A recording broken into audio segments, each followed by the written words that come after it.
because you've made them happy again with a hard-earned victory. Carlos, how did you assess today and what you've achieved on the field?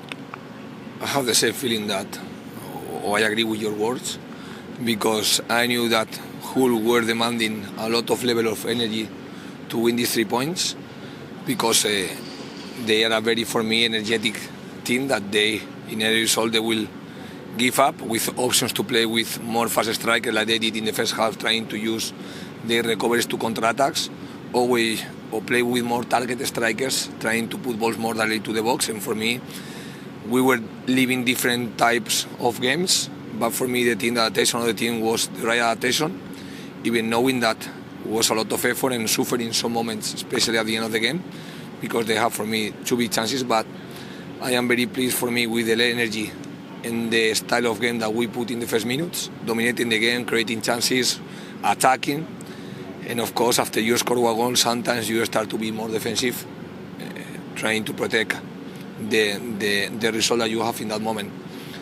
But in the second half, I was watching the team making a good counter-attacks.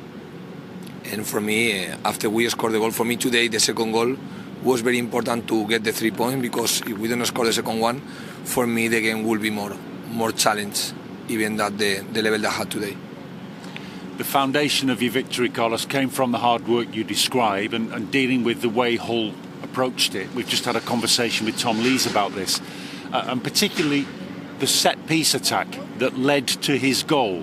Something we've seen something of before in your season, where whether it's Sinani or Thomas that take the corner, there's a big fight at the back post for positioning. There's some wrestling going on, and then the ball's delivered to a different part of the penalty area anyway. How carefully do you rehearse, practice that kind of thing? I think in the Championship, the set pieces are a very really important situation. The set pieces in attack and the set pieces in defense. As soon as you don't defend well the set pieces that you have to defend, you are going to put the results on risk. And if we don't use the set pieces that we have to attack, we are missing opportunities that are very important, because at the end you have 3 ways to score the goal: the open play, the counter-attacks and the set pieces. So I think it's important that the team always have the option and the possibility to manage these 3 moments of the game that for me can affect a lot about the result that at the end you can achieve. Some of the best moments in your clean sheet today came from defenders. Even when Naby Sarr came on, he made a mistake where he kicked air, but then chased back and corrected his own mistake.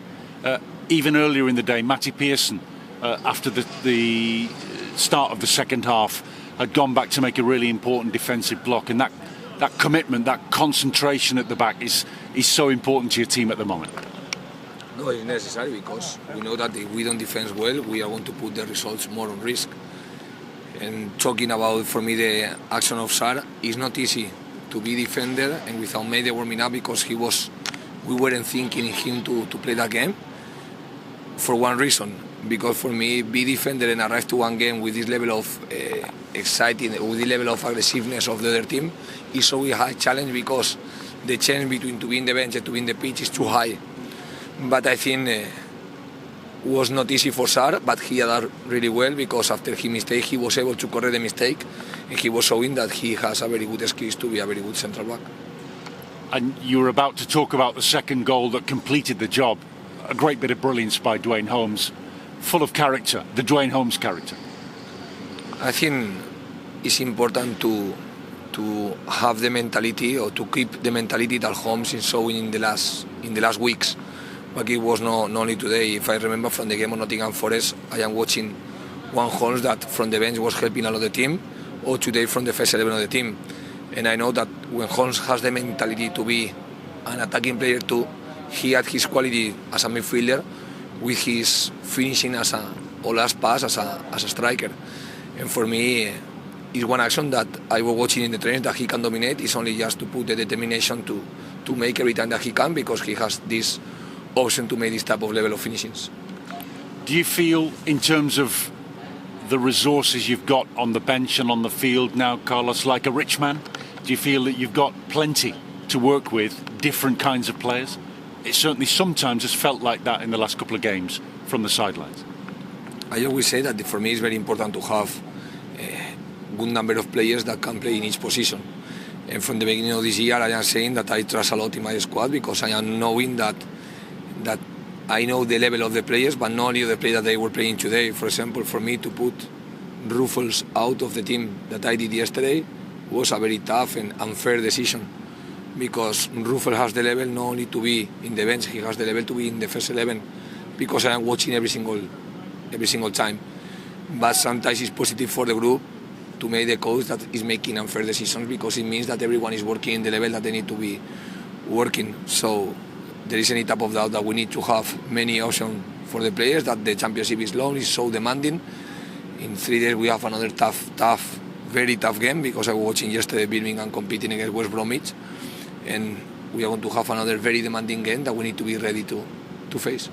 And then after Wednesday night, you recover Thursday and have got to travel to Bournemouth for another big game on Saturday. Some circumstances force you to make changes, Carlos, and one of the parts of my job that I don't really enjoy is counting yellow cards.